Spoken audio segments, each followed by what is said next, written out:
Bonjour et bienvenue pour cette première vidéo du chapitre sur l'intervalle de fluctuation et l'estimation. Et le grand 1, intervalle de fluctuation, on va commencer par expliquer le principe à partir d'un exemple. Si on considère les enfants de 11 à 14 ans dans un département français, le pourcentage d'enfants ayant déjà eu une crise d'asthme dans leur vie est égal à 13%. Or, un médecin d'une ville de ce département est surpris du nombre important d'enfants le consultant ayant des crises d'asthme. Il propose donc une étude qui est faite sur 100 jeunes de 11 à 14 ans de cette ville, 100 jeunes qui sont choisis au hasard. Résultat de cette étude, 19 de ces 100 jeunes ont déjà eu des crises d'asthme. Ce résultat est-il anormal? Donc ici, les 100 jeunes sur lesquels on a fait l'étude, on voit qu'il y en a 19 qui ont déjà eu des crises d'asthme, donc 19 sur 100, c'est un résultat de 19%. Donc on est assez loin de 13%. Il faut bien comprendre que quand on fait une étude sur 100 personnes par exemple, on sait qu'on va pas tomber pile sur le résultat de 13%. Parce que 13%, c'est quand on prend tout le monde. Si on en prend 100 au hasard, on va pas forcément tomber exactement sur ces résultats. Donc la question, c'est 19%. Est-ce que c'est effectivement inquiétant? Est-ce que l'écart est important par rapport à 13%? Ou est-ce que, finalement, ça peut arriver? À partir de cet exemple, nous allons pouvoir poser les principes généraux de l'intervalle de fluctuation. Donc la situation, on connaît la probabilité petit p en bleu ici d'un phénomène, et on observe un échantillon pour lequel on mesure la fréquence que j'ai mise en rouge petit f du phénomène.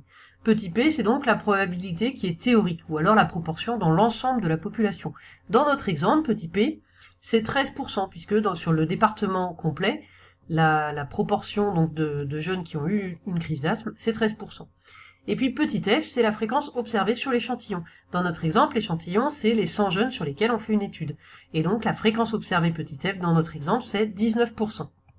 Suivant l'échantillon qui est choisi, f varie. C'est ce qu'on appelle la fluctuation d'échantillonnage. Si on avait pris 100 autres jeunes, on n'en aurait peut-être pas eu 19, on en aurait peut-être eu 17, 18, on ne sait pas. En tout cas, l'idée c'est que petit f, la fréquence, doit être assez proche de p, la probabilité théorique, doit être donc dans un certain intervalle autour de p, qu'on appelle un intervalle de fluctuation. Enfin, en fonction du résultat, c'est-à-dire soit f est dans l'intervalle de fluctuation, soit il n'y est pas, et dans ce cas, il peut y avoir ce qu'on appelle une prise de décision, notamment si f n'est pas dans l'intervalle de fluctuation, on décide que l'échantillon n'est pas représentatif, ce qui veut dire soit il a un problème particulier, soit le modèle qu'on avait supposé n'est pas adapté. Et maintenant, la définition concrètement de cet intervalle de fluctuation, donc pour une probabilité petit p avec un effectif petit n, au seuil de 95%, on va voir juste après ce que ça veut dire. L'intervalle, c'est celui-ci, p moins 1 sur racine de n, p plus 1 sur racine de n. Donc 95%, ça veut dire que 95% des fréquences constatées doivent être dans cet intervalle. Donc, une grosse majorité, 95%, donc quand on n'y est pas, c'est là où on peut se dire qu'il y a un problème. Revenons à notre exemple. J'ai remis l'énoncé. On admet donc que dans une population d'enfants de 11 à 14 ans d'un département, le pourcentage d'enfants ayant déjà eu une crise d'asthme est égal à 13%. Dans une ville de ce département, un médecin estime qu'un nombre important d'enfants le consulte pour des crises d'asthme et donc il alerte les services sanitaires qui décident de faire une étude.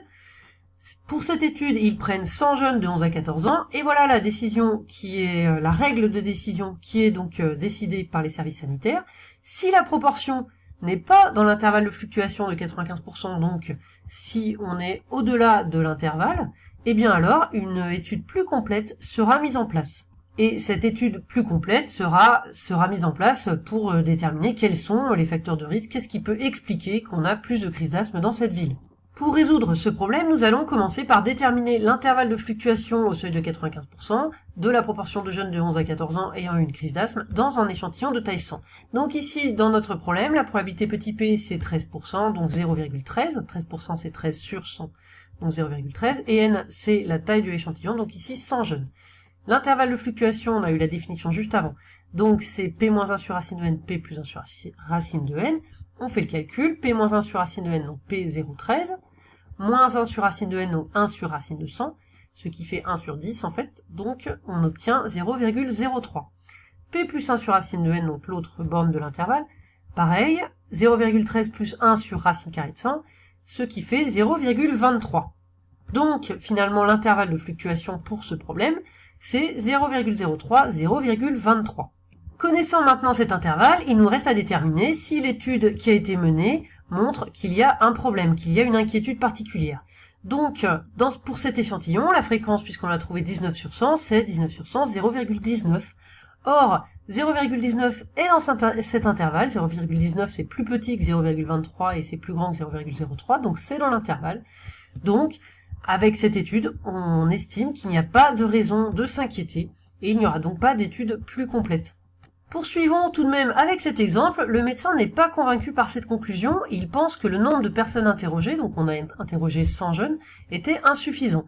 Quelle serait la conclusion si on avait interrogé 400 jeunes, et si sur ces 400 on avait trouvé 76 qui correspond à 19%, qui ont déjà eu des crises d'asthme? Cette fois, on a toujours la proportion 13% dans la population totale, donc P égale 0,13. La fréquence, c'est toujours 19% parce que 76 sur 400, ça fait 0,19.